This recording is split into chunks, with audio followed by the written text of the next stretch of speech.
How did private credit become a $2 trillion empire without anyone hearing about it? It's now valued at around $2 trillion.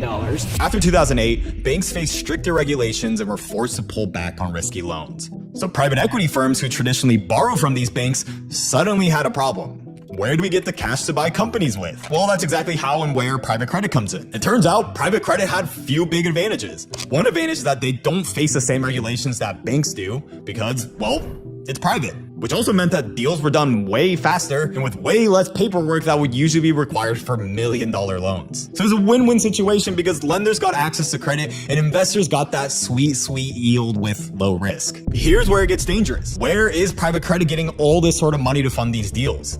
Well, it turns out is that a lot of private equity firms are also private credit firms. In fact, the top 10 private equity firms now control about 1/3 of all private credit assets. So now they're sitting on both sides of the deal, supplying the money to buy companies and the debt to finance those purchases. And once you control both sides, you don't just have the power to hide losses and delay risks, but the power to control the nation's credit and the power to write your own rules. But if that hasn't terrified you yet, the money that's fueling all of this, it's yours.